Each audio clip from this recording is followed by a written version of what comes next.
My name is Anthony Smith.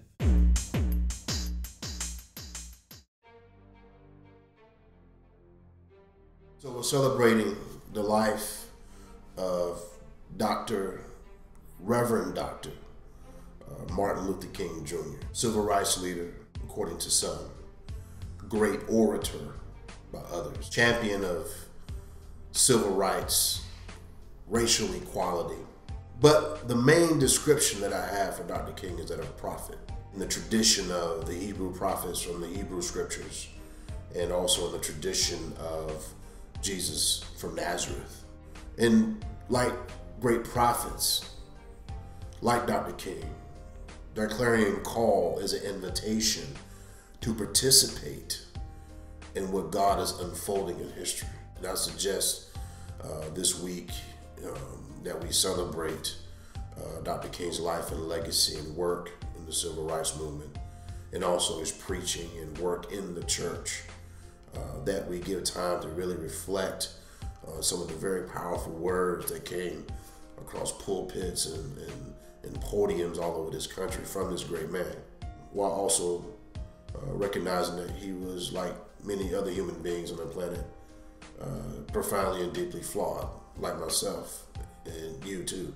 But the thing about prophets, there's a reason why we killed them. And we don't talk about that. We don't ask why we kill our prophets. And I think one of the reasons why we don't ask why we kill our prophets is because we're too deeply invested in the reason why we actually kill our prophets. Prophets challenge our allegiances.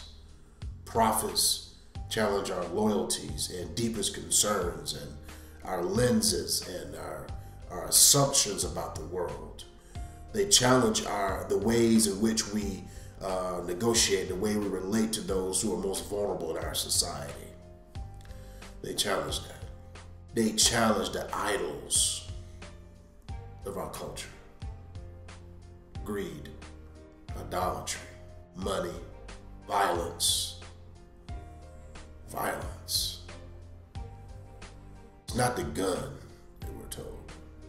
It's just the shooter. And one of the most powerful things about King was that he had this very powerful way of connecting how we were so captured by violence and greed, and how that spills over into creating societies that create greater distances and greater gulfs between equality, economic equality, and racial equality. He connected poverty and violence. But you're not going to hear this on popular TV shows or some news network, right? You're not going to hear them talk about the king that was very, very angry, righteously angry about the Vietnam War, and how you have poor people fighting in wars across waters, fighting and killing other poor people in the name of what? I was watching recently some old YouTube footage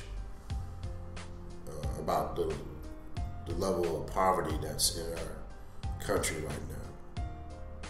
And one popular broadcaster said basically that one of the reasons why we have high rates of poverty is because many people are addicted. They have various addictions, drugs and so forth.